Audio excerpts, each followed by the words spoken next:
藏海，你那么会看鱼，这天上的星星你都认得吗？你看，天上的星星有28星宿，那边东方七宿形似青龙，其余西南北三方对应着白虎、朱雀、玄武。哎，你看那几颗星星，哪几颗？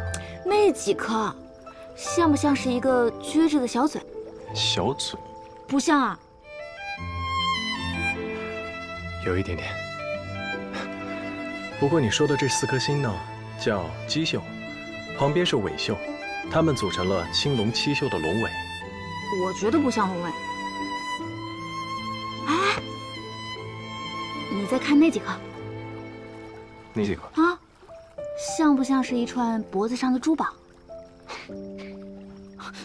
你笑什么？不像啊？像。香小姐还真的说对了，你说的那几颗星叫碧宿，别国还真的把它当作珠宝美人的象征，是吧？那这么说来，我也会看星象，我看的比你有趣多了。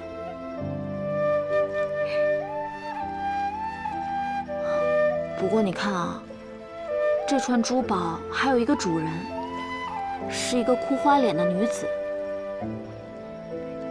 美人虽然珠宝在身，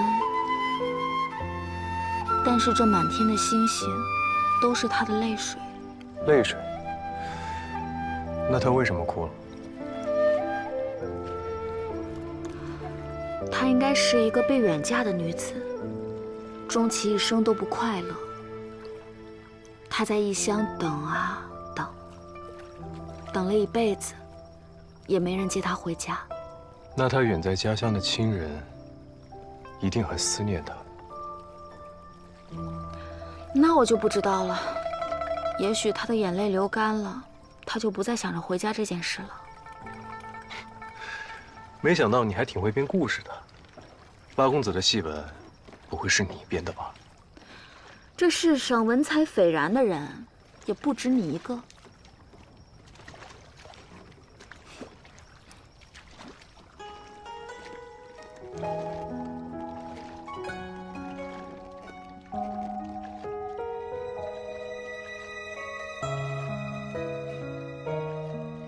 夏小姐，你看，那片星星像不像只小狗？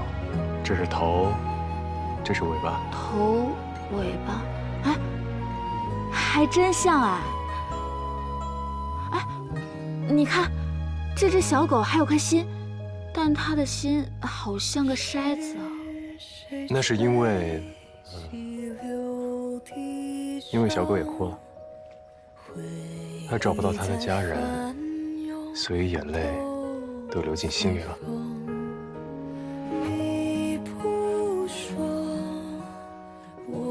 你也挺会编故事的。承认。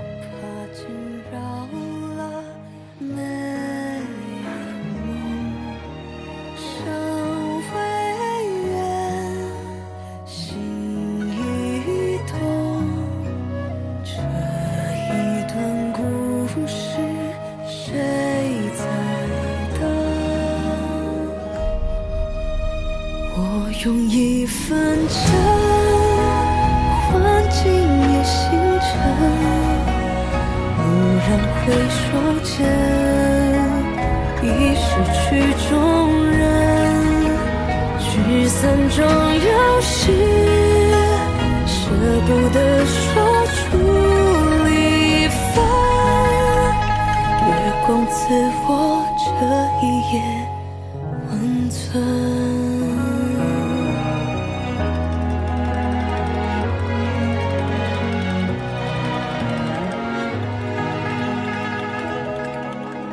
说是这星星多，还是你欠我枕楼的钱多？我有欠你这么多吗？那今天还掉了多少了？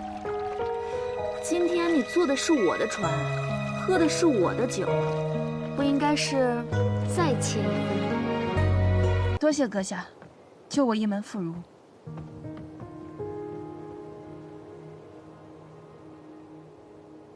谢你自己吧。走。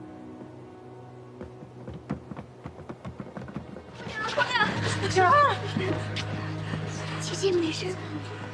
姐姐没事吧？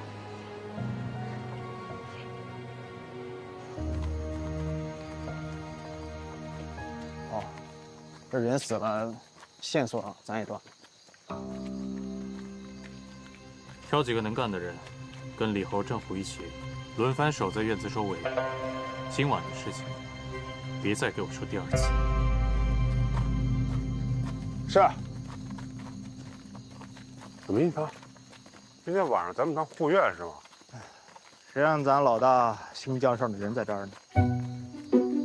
谁呀？当然是他妹妹了。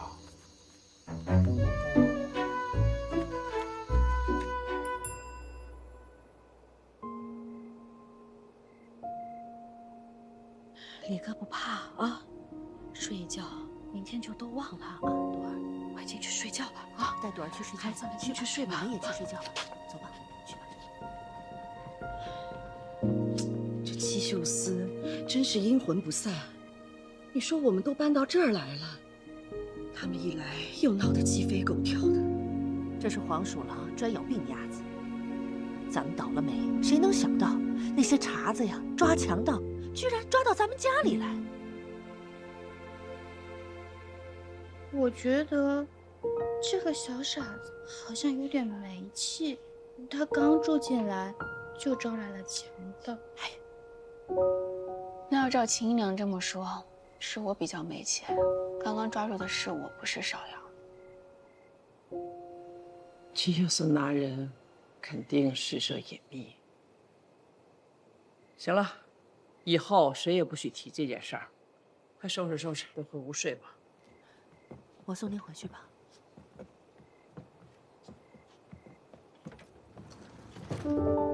你们快回去休息吧。我要不在这陪你睡吧。放心，快去睡。姑娘，你早些休息。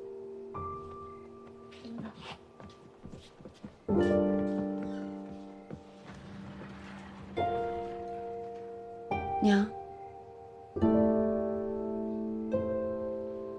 我来了。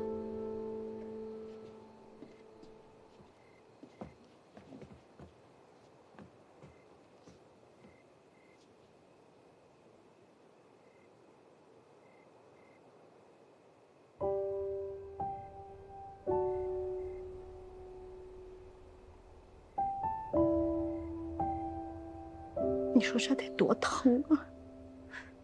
不疼了。你莫哄我了，怎么可能不疼呢？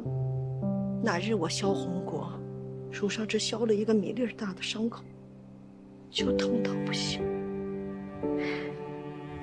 你这怎可能不疼？母亲还会削红果，我都不知道。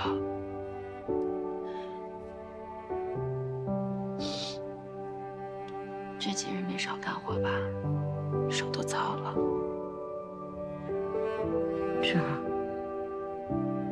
是娘对不住你。从前，你爹爹他不喜欢你，老夫人她也不喜欢你，那些婶子们也经常拿你说嘴。可是为娘一次都没有站出来替你说话。当初我懵懵懂懂地将你生下来，可是这些年什么也为你做过，也没有帮过你。你是不是特别怨恨我？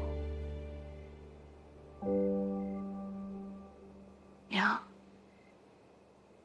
既然你说你愿意拿命换我，这世界上无数的人，只有你愿意这么做。有这句话就够了。芷儿，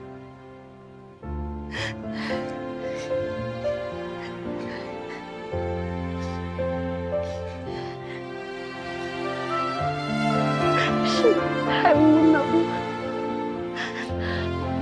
我给你受委屈，都是为娘不好。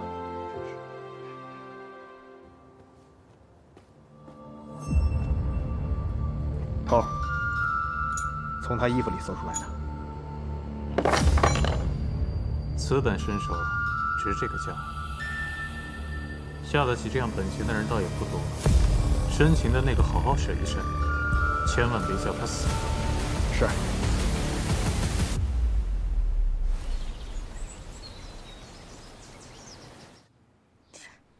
他妈，昨夜做噩梦了，眼泪流了一枕头，是梦到什么那么委屈？怎么了？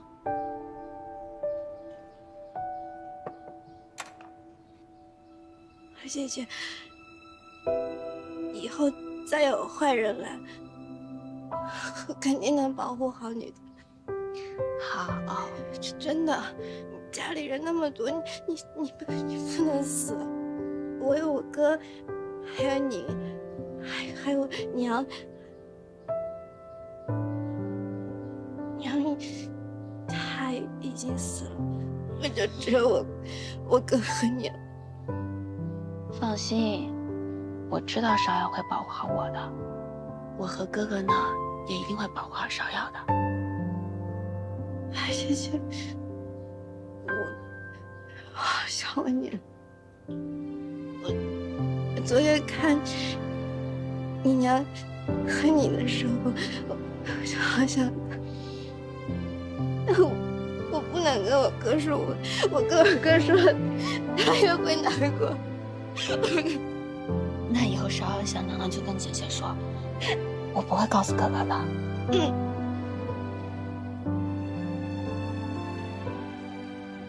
女神医，不错，这位神医避世而居，所以名声不曾外传。而且他专治这种疑难心疾，我也是求了好久，他才勉强答应让芍药住下调养的。我担心芍药住不惯，就不能让她在家里住吗？是要养生的时候再带去吗？萧姨，芍药这个病呢，最忌讳的就是奔走繁忙。我已经决定了，让她先调养半年试试。好，那你父亲那里，我去解释。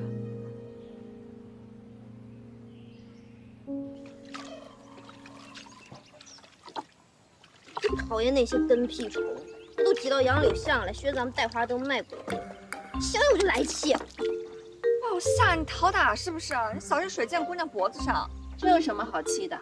当初想出这带花灯的方法，我就知道他们一定会学来学。这红果人人都能摘，多试试味道也能学出个劲。芍药，给我点浆糊。姑娘，你就捣捣什么呢？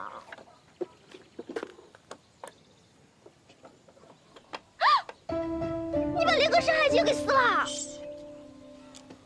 姑娘从前不是说书册最为珍贵稀罕吗？就是。是啊，这可不是谁都能买得起的，我还要再粘回来的。芍药，过来，看看。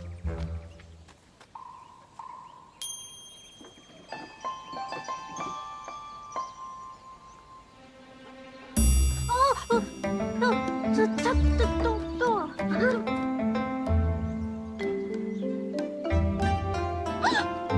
花真动了！哎，让我也瞧瞧。我瞧瞧。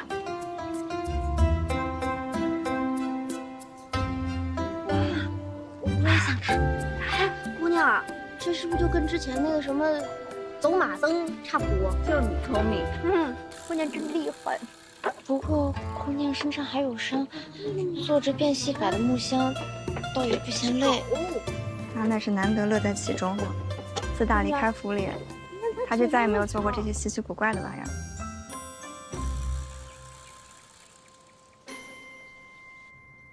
头儿，查清楚了，这俩人压根儿不是一伙的。也就是说，谷主重金聘请了2个江湖人士，就为了把事儿办成。这是活着的那个留下来的，他们都没见过谷主的模样，只靠书信来往。董大、芍药、兰苑火灾的旧人。卖红果喽！卖红果喽！卖红果喽！小伙伴，快来看呀！卖红果喽！红果，红果，看啊，要不要红果啊？不要。还有红果要吗？不要。那边有变戏法的，我们一起去看吧。这什么情况？杨柳街也来变戏法了？花季果子童叟无欺，买一串果子拉一次箱子，童叟无欺啊！买一串果子拉一次绳子。不管地久天，不老一株茶。天落水，鸟吃虫，鸡又飞。果子生意虽小，但细水长流，命运能添补家用，总算不再坐吃山空。明前夕，菜上须。你好，你看今天赚了这么多，来，叔叔，生意不错嘛。芍药今日没来，家里有只小鸡不舒服，她在照看着。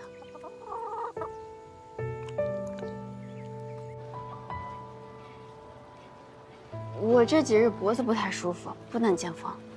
要是不会说谎的话，你还是别说了。你脸上的疤我从来没问过你，你也不要问我。那还不是因为芍药？要不是芍药帮我敷药，恐怕也会留疤。这小伤过几日就好了。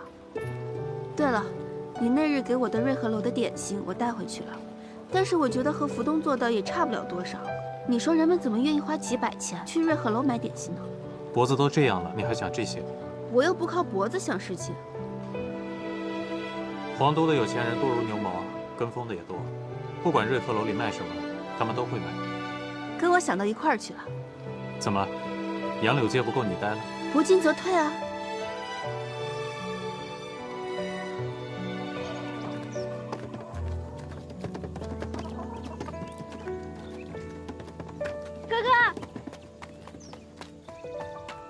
哥哥，你看，泰姆教我缝的小鸡泰姆啊，就那个长白头发那个，是我祖母。那我先进去了，不打扰你们兄妹俩讲话。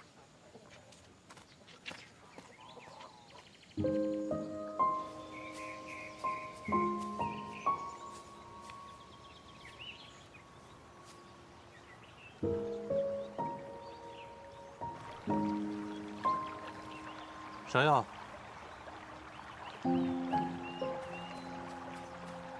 芍药，在这儿开心吗？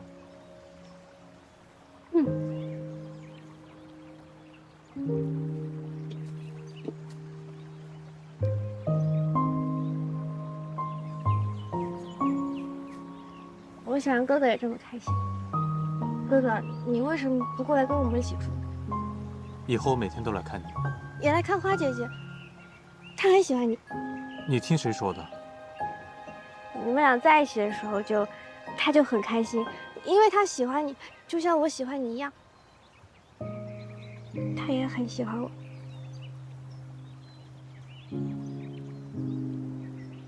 芍药，有件事情我想问你。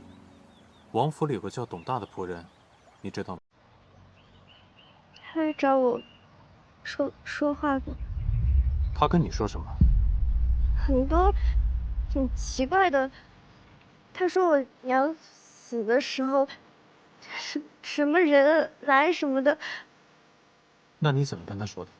我不知道，我很困，然后睡着了，就着火了。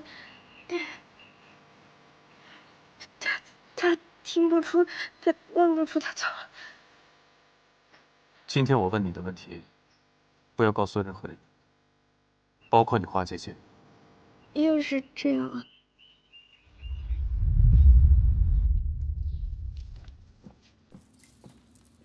王爷，府里的董大忽然不见了，这几日他们满城里找也没找着。他都一把年纪了，人好像也糊涂了，由他去吧。是王爷，见过世子。您找我？你那些说死啊，偏偏王妃还可以。你到底把芍药弄去哪里了？到底要做什么？他现在人在哪里？他现在有人陪，也有地方住。这外面还有哪儿能比得上咱们王府呢？可他在那儿比王府开心千百倍。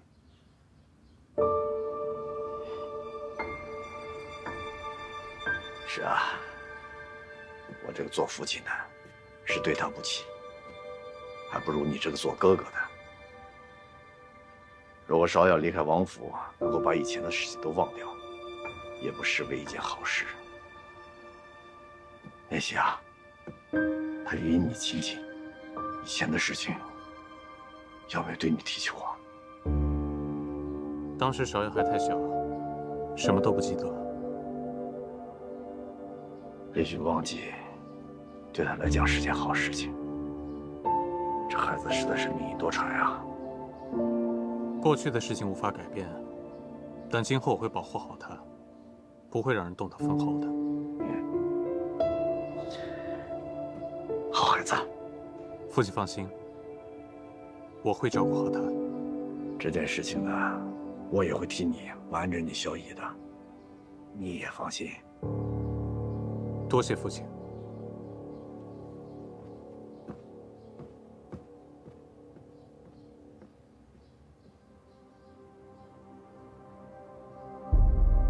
怎的又买10盒？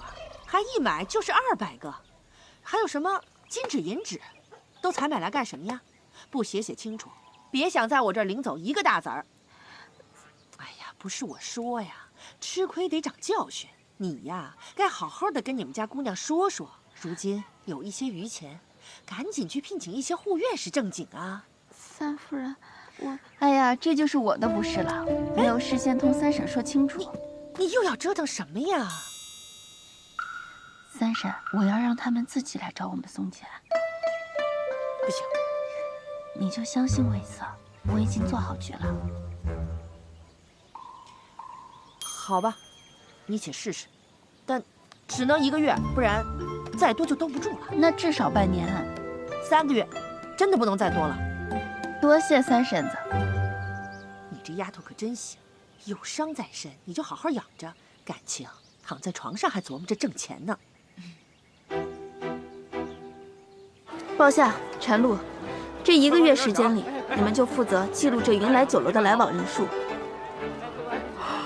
2位是吧？哇，真是！欢迎再来。哎，客官，里边请。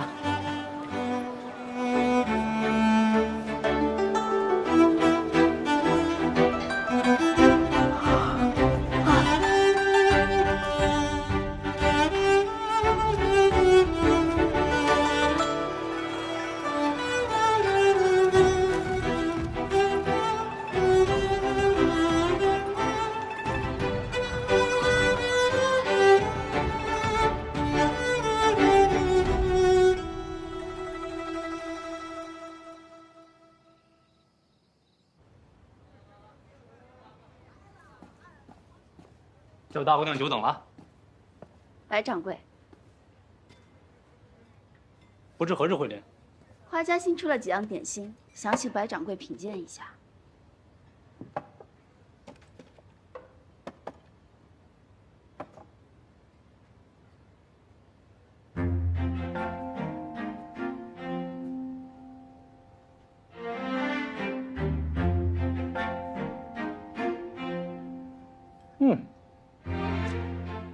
你家这位点心师傅，他不光手艺了得，更贵在他有一层巧思在。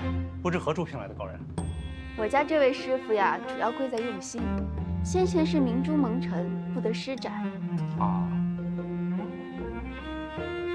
明人不说暗话，这点心确实不错。可大姑娘若想在我云来酒楼寄卖，恕白某点不了这个头。京中老字号上百家，独给花姐寄卖，白某交代不过去。可倘若家家都来寄卖，我这云来岂不变成瓦舍了？白掌柜想必是误会了，我不是想来寄卖，我是要奉送。哦，花记铺子在杨柳巷，位置偏僻，许多人耳闻却未曾一尝。云来酒楼名冠皇都，花记院每日供应点心，分文不取，赠与你家宾客。3月为期，白掌柜能否让我沾这个光？这是云来要沾你们的光。花记有你这个宗主在，日后绝不会只是个杨柳街的小摊贩，买卖事小。我白眉下愿意交大姑娘这个朋友。多谢白掌柜。来了，慢点啊！哎，别滑倒了。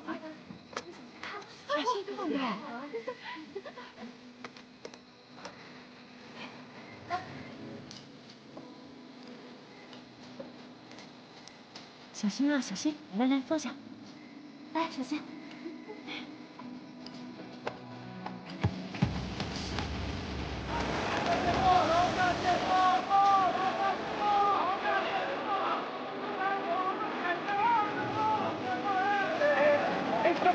这花鸡又是什么起？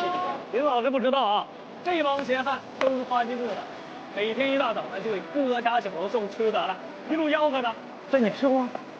哎，您这话说的，谁还没吃过？味儿还不赖。您老要不要试试？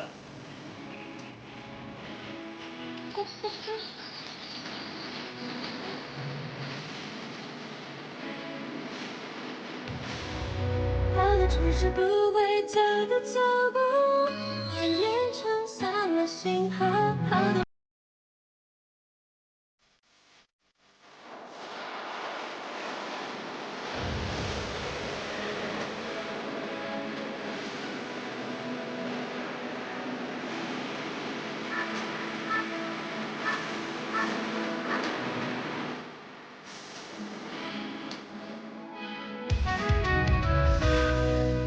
看看，这才3个月的时间，从前胆的一点力都赔进去了。水杏楼、凤翔楼都找人来过好几遍了，说我们花家不能厚此薄彼，让我们给他们也供点心，哪怕要加钱呢。花家只供应皇都最好的3家酒楼，他们这是坐不住了。三婶，你明日约他们的掌柜来谈价。谈什么价？他们这都是有头有脸的大酒楼，自然不能跟摊子上是一个价。啊，好。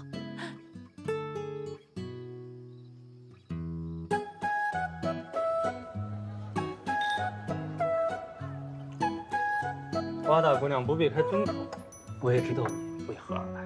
哦，3月之期已到，我来说吧，请花季照旧供应点心，云来酒楼照价付款。白掌柜，这供应酒楼可比铺子上价格高，10文一份，你看可行？可以呀。哎，去做水盘吧，5亩金子，就写花季点心，120文一份。哎，这么贵啊！大姑娘，你卖的是点心钱，手艺钱，我呢，卖的是这云来酒楼的牌子钱，能卖多少，是我的本事，也是云来的面子。收教了，这钱啊，云来能挣，花季眼下还当真挣不了。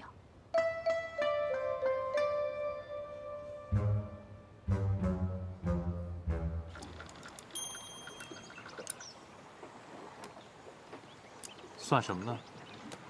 自从在酒楼寄卖点心，赚的比以前摆摊多得多。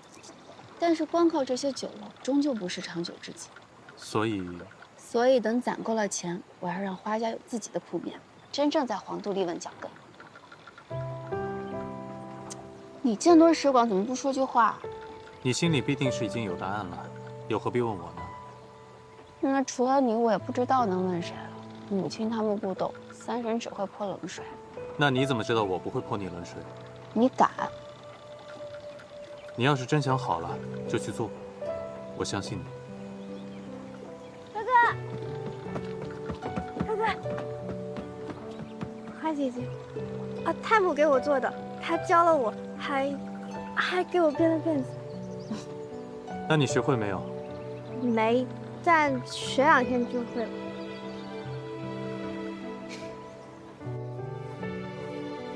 老夫人，您瞧瞧，这针线还行吗？比刚进门时候好多了，不过比我还是差一点。我现在也不行了，眼睛看不见。现在不用您，有我们呢。哎呀，老祖宗，这纸丫头啊，一接接了10几家，累得我7荤8素的，账都算不过来了。您过目一下，这沉甸甸的铜钱进账，累1天也是高兴啊。三嫂，这也没外人，你跟我们悄悄说说，这个月的利是不是比上个月还多？多出这个数。哎呀，这个纸丫头也是对得起她操的这份心了。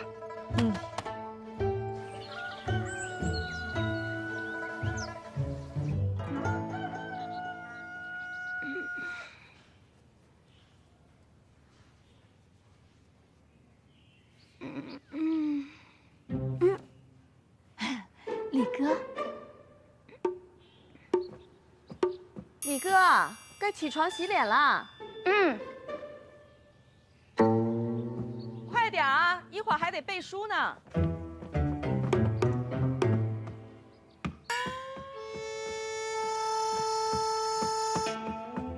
这么丁大点的小孩，管那么严做事呢？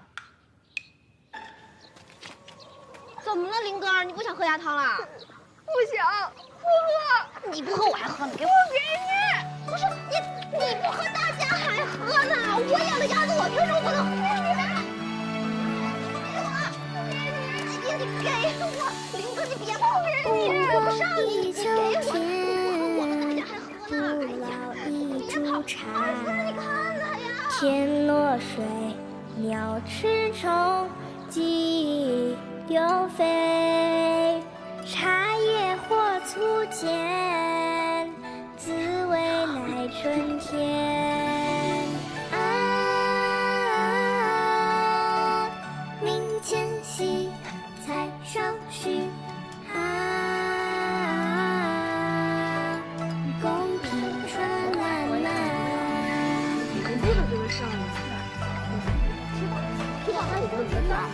有一件事情刚有了一些眉目，我就不想瞒大家了。啊，这丫头，有事便说，卖什么关子呀？我们可以搬回城里了。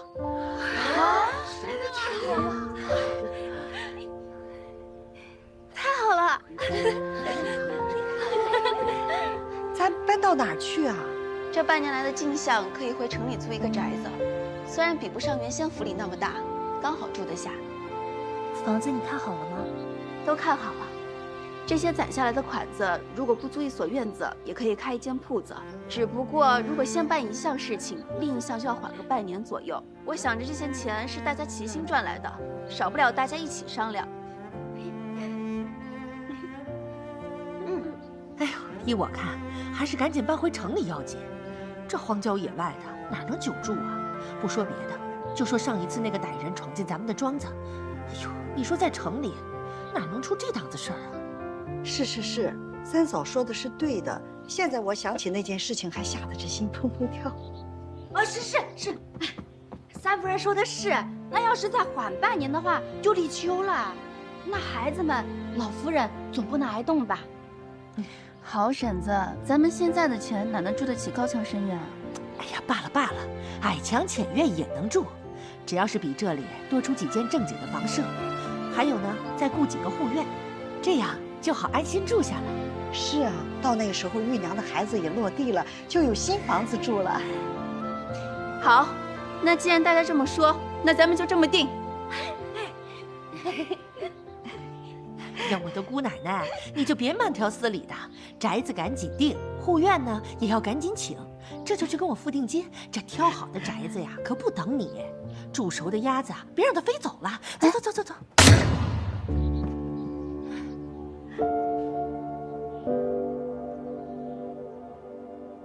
把你们给惯的，这七嘴八舌的，我还没说话呢。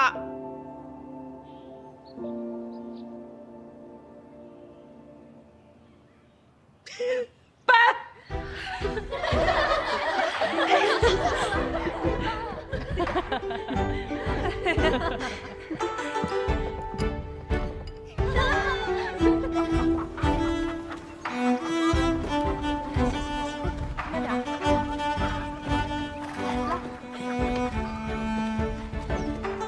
老夫人，一切都安排好了，这新的宅子可漂亮了。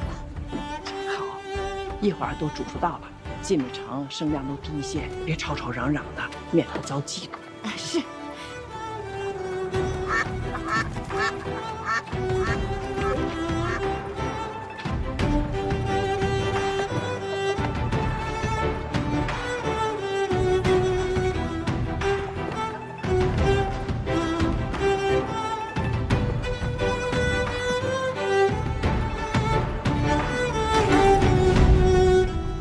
婶，太胡闹了，你还能干这个？也不能整日躺着嘛。哎，动作都你跟快点三啊！嫂下定前回来了，快！有件事情我得给你赔个不是。怎么了？我顺道去赎那17坛酒，可是那掌柜支支吾吾的说酒被赎走了，我怎么问他也不肯说是谁。总之是我去迟了，辜负了四叔的一片心意。原来就为了几坛酒，跟我说上这片酸话，说是你四叔在，也要拧你嘴呢。左右等他出来了，我就可以还四叔的礼了。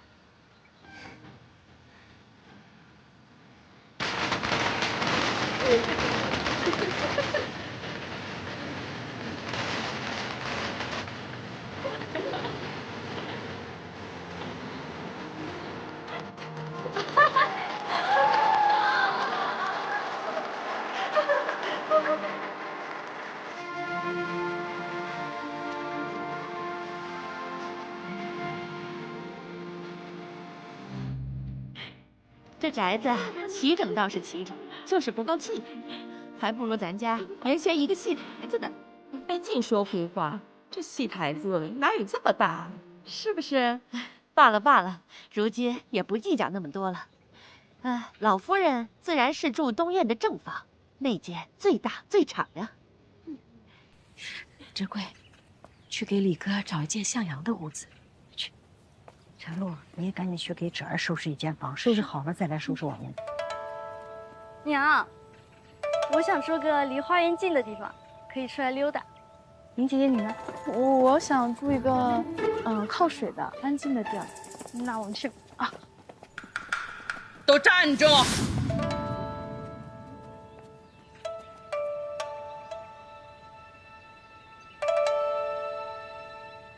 芷儿，你先挑。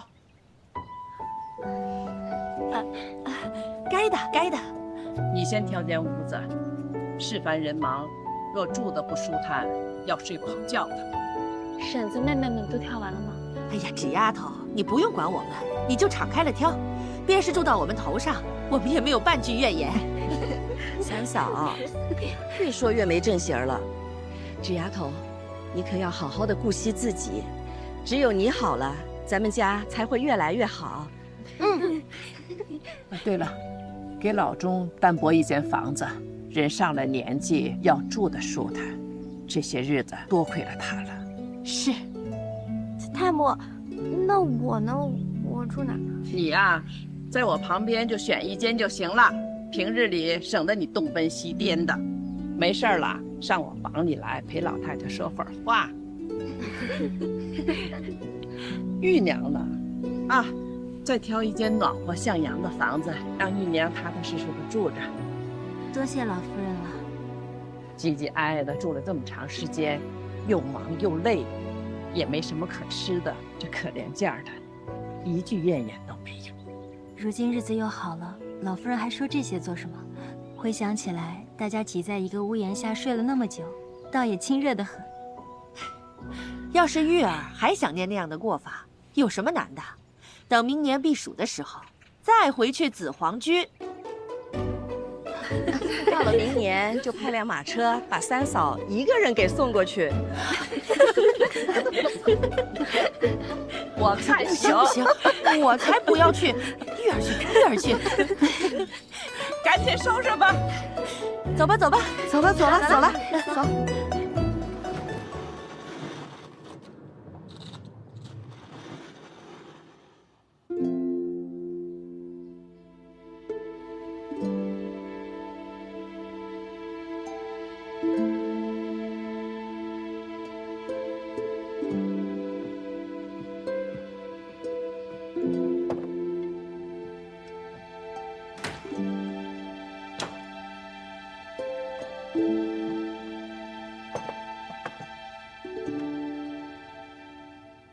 祖父，等着我，等把这些柜子装满，大家就能团圆了。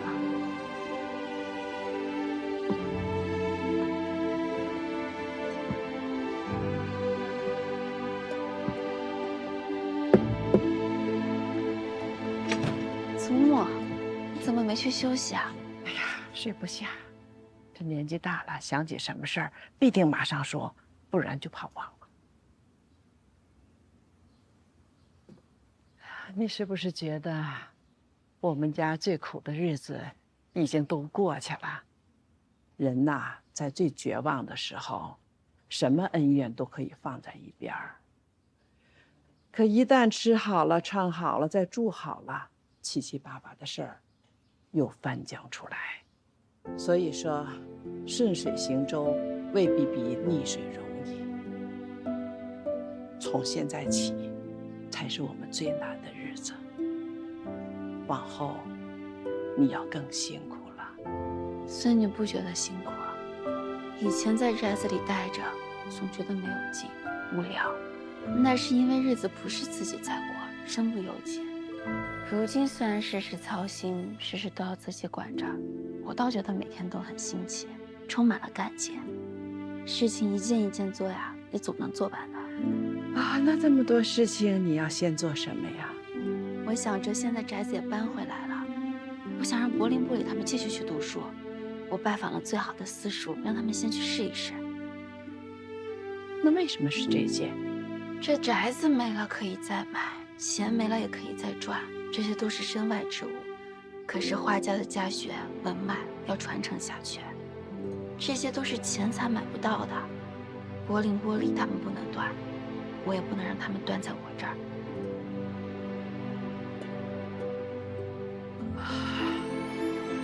这43口人，不知道他们现在都怎么样了。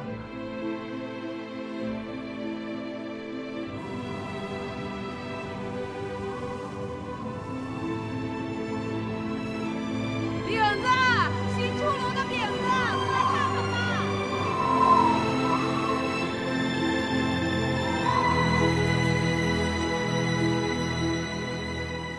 吴姐，干粮买回来了，您吃一个。啊，我不饿，你吃吧。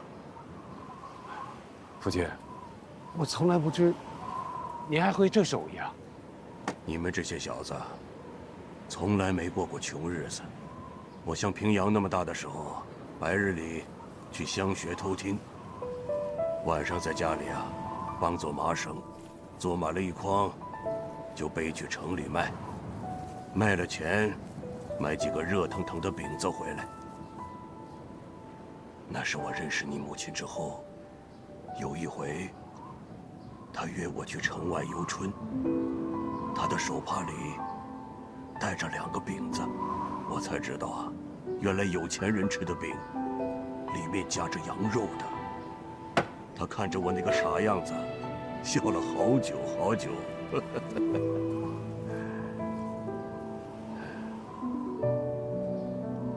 真不知道他们现在怎么样了。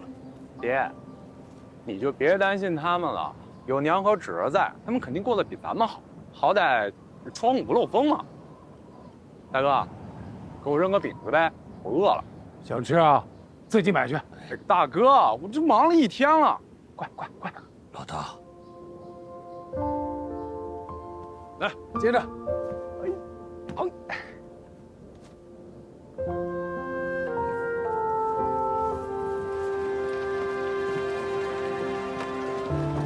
慢着点啊！看什么呢？对呀，知道吗？这花家，好一个花家呀，这么快就回来了。这一屋子娘们儿，手多着白花花的银子，他能守得住？我看也难。滚点！这是你交吃的地方吗？滚！快滚！滚！起开！快点！赶紧的，滚！周师傅，周师傅，看见你们啊！赶紧走！你是说从前那个护院李贵？我记得抄检的那日他就跑路了。是他，他看咱们搬回城里，自己又跑回来了。小的对不住姑娘啊，对不住花家。当日我是想回来的，看在府上已经被封了，我不知道您和夫人都去哪儿了。累人还病在床上，小女儿还小，我唯一的儿子还在乡下侍奉老父，我实在是，哎呀，实在是。快起来吧。哎呦，这趋利避害是人之常情，我明白。姑娘真是宽宏大量啊！小人是个粗人，有话直说。姑娘，你千万别动气。这皇都城啊，并非是个太平的地方。你能在短短的10日攒下这花团锦簇的家业，谁人不知，谁人不晓啊？这乡里乡邻的都看着呢。光是那香龙，都搬进来多少趟？我一听说三夫人要招护院，我马上把兄弟们全招回来了，都是原来府上做过的老人。若是姑娘需要，您一句话，我们赴汤蹈火。你是想回来做护院？是啊，这花家刚进城，正是需要护院的时候，我就怕姑娘一时半会儿找不到合适的人选，我就把我儿子都叫过来了。他老子承了花家的恩，他也要出一份力的。你人都找好了？啊，15条汉子，都是原来府上做过的老人，所以大老远跑过来了。